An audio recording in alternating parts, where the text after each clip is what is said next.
মাদারীপুরে শিবচরে ঝড় বৃষ্টি উপেক্ষা করে বৈরী আবহাওয়ার মধ্যেই অনুষ্ঠিত হয়েছে বিএনপির ভারপ্রাপ্ত চেয়ারম্যান তারেক রহমান ঘোষিত রাষ্ট্র মেরামতের ৩১ দফা প্রচার ও লিফলেট বিতরণ কর্মসূচি।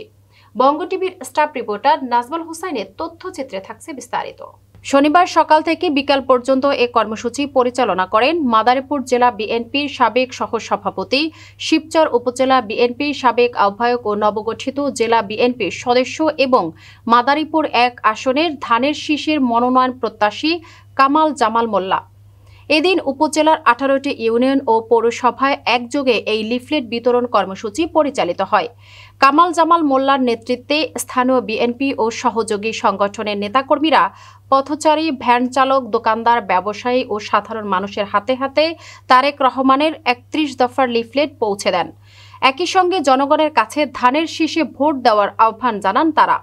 লিফলেট বিতরণ শেষে সাংবাদিকদের সঙ্গে আলাপকালে জামাল কামাল মোল্লা বলেন, বিএনপির ভারপ্রাপ্ত চেয়ারম্যান তারেক রহমানের এই ৩১ দফা আমাদের ঘরে ঘরে পৌঁছে দিতে হবে। মানুষকে বোঝাতে হবে যে রাষ্ট্র মেরামতের সব দিক এই দফাগুলির মধ্যেই অন্তর্ভুক্ত। বর্তমান ফ্যাসিস্ট সরকার দেশের অর্থনীতি ধ্বংস করে দিয়েছে। তারা শুধু নিজেদের পকেট ভারী করেছে। সাধারণ মানুষ আজ দিশেহারা। তাই দেশ পুনর্গঠনের জন্য আমাদের এই ৩১ দফা বাস্তবায়ন করতেই হবে। কামাল জামাল মোল্লা আরও বলেন, ১৭ বছর ধরে তারা বাংলাদেশকে লুটপাট করে খেয়েছে। দেশের সবকিছু পুনরুদ্ধারের জন্য তারেক রহমানের রূপরেখা হতে পারে জনগণের মুক্তির পথ।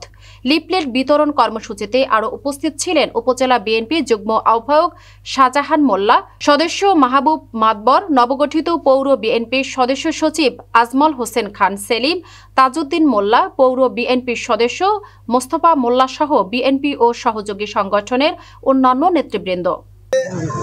আমি বলতে যাচ্ছি, আপনারা জানেন আমাদের প্রিয় তারেক রহমান সাহেব বাংলাদেশকে ঢেলে সাজানোর জন্য বিগত ৩টি বছর আগে ৩১ দফা ঘোষণা করেছেন যে ৩১ দফা সংস্কারের মাধ্যমে বাংলাদেশকে ঢেলে সাজানো যাবে। যেখানে থাকবে না দুর্নীতি, যেখানে থাকবে আইনের শাসন, যেখানে থাকবে শিক্ষা ব্যবস্থা, শিক্ষার সুব্যবস্থা, যেখানে থাকবে কল্যাণমূলক কাজ, যেখানে থাকবে মানুষের চাকরির সুব্যবস্থা, যেখানে থাকবে অনলি উন্নয়ন এবং আইনের শাসন, সর্বত আইনের শাসন।